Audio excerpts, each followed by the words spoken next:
Time for a quick thing I like and then a couple of things that I hate. So, things that I like over the weekend, I was reading a really fun novel by Andrew Weir. Andrew Weir is the guy who wrote The Martian.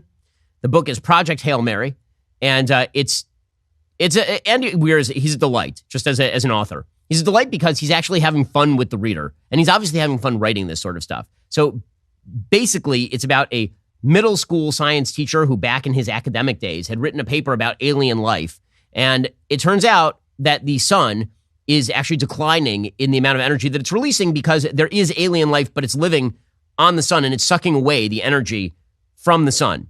And he has to somehow figure out a way to fix all of this. And I won't spoil it for you. I'll just say it's a really fun read. If you liked The Martian, actually, The Martian is a very simple, high concept premise, right? Which is, man on Mars trying to survive. This one is even a little bit more high concept because it is save all humanity by journeying to a foreign star and then hooking up with alien life. It's a really enjoyable book. Again, you can tell he's having fun writing it, and so it's a lot of fun to read as well. So if you're looking for like a summer beach read, that'll teach you something about physics and about chemistry and about science generally. This is a really fun book, Andy Weir. Great for if you're trying to get your 16-year-old in school interested in science. This would be a really good book for them to read. Okay, time for some quick things that I hate. Okay, thing number one that I hate. So can we stop normalizing people who are totally insane? Stop normalizing insanity. Now, you have to treat everybody with respect, but I'm not going to treat it with respect when a man spends $14,000 to transform himself into a collie.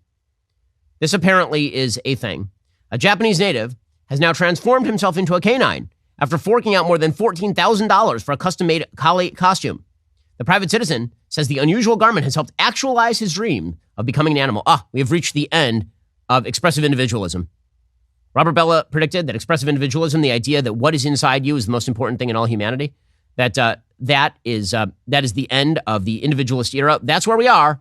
Men dressing up as dogs to roll around. Literal. I mean, I'm not sure you could get any more literal with the man returning to the animals sort of metaphors that we, the biblically minded, tend to use. But here we are, a man who spent $14,000 to dress up as a dog so that he can roll around on the streets with other dogs and presumably smell their butts. Here we go.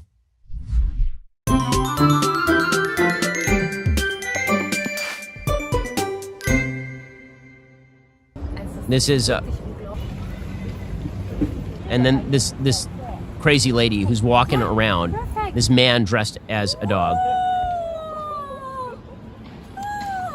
That is a human being in a collie costume, and everybody is pretending that this is somewhat normal. Look at these little kids in the background who are like, look, a doggy, and they get up there and it's a creepy human.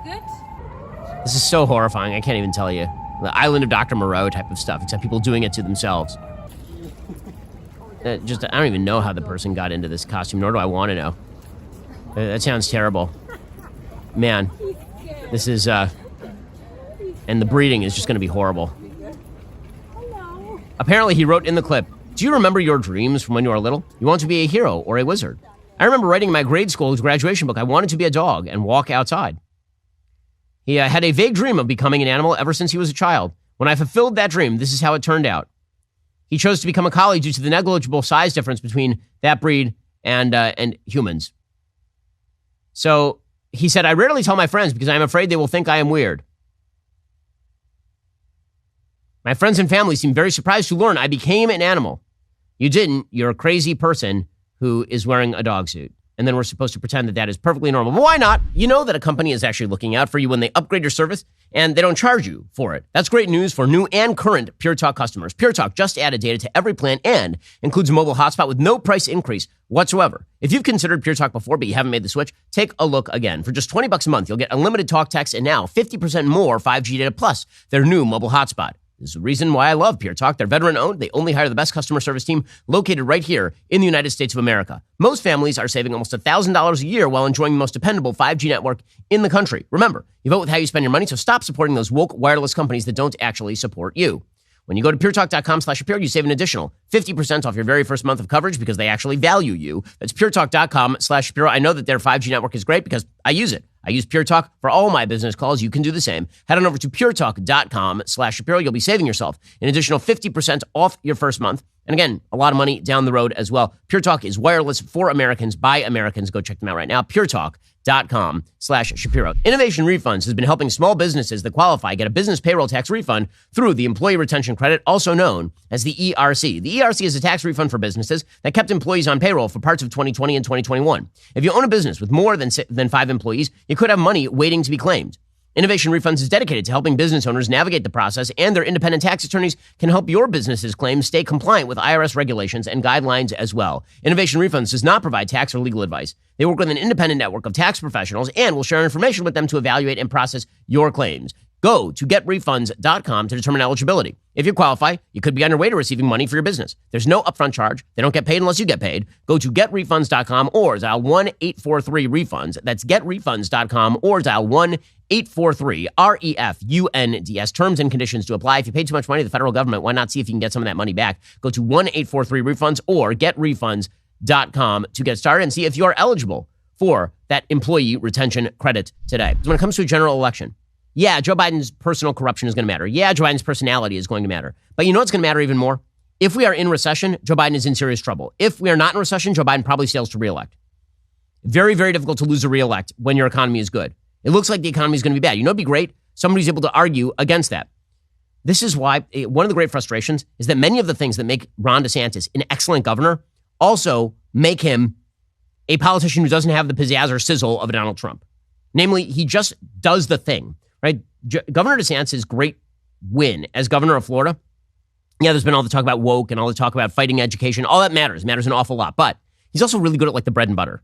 Florida is the #1 incoming state for tax revenue, according to the Daily Mail. California and New York have lost combined $640 million in tax revenue due to people moving out of state. That'd be me. As conservative Florida and Texas see boosts of $23 billion after an influx of movers. The #1 state for incoming money, Florida. $12.4 billion in net income migration to the state of Florida. That is because it is a well-governed state. This is a good place to live. It's a well-governed state. And that's a boring message, but it's also one that tends to win general elections.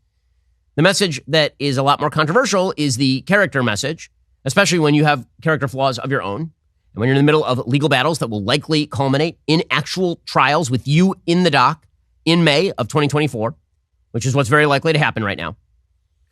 Ron DeSantis talks like you actually want a politician to talk, like about the things. But is that what people want in a primary? That's sorted it out. So here is Ron DeSantis, for example, over the weekend, talking about the drags on the economy. Now, this is the kind of thing that for me is actually great. Like, this is what I wish our politicians were talking about, but they are not. Here we go. I think the biggest drag on the economy is the administrative state and the bureaucracy. And yes, I mean, I want lower taxes. I'll go as far as we can on that. Right. But when I talk to small business people, I almost never hear about that. I hear about the growth of government and what government's doing to choke off their ability to just run their businesses the way they see fit. And the bureaucratic state, the administrative state, that gives an advantage to the big guys because the big guys can handle it. They've got lawyers, accountants. Thousands of compliance departments. Small businesses, medium-sized businesses. So getting that off, in addition to the energy, that is going to be a huge, huge thing. The Fed, getting that reined in, I think is very important. Reducing federal spending, very, very important. Yes, it's super boring. And also, let me remind you, it's super important. This is the sort of stuff where if you're on the middle, you're on that fence in the 2024 election, and it's somebody like DeSantis versus someone like Biden, and Biden's run the economy into the ground, and you have somebody else on the other side saying, here are the things I'll do to fix the economy, that might actually matter an awful lot because it turns out #1 issue for most Americans when it comes to presidential elections, the state of the economy. Are you tired of the lies and the twists of the mainstream media talking points? Yeah, me too. Join me in my newest series, Fact, where I dismantle and bring truth to this tiring mainstream agenda.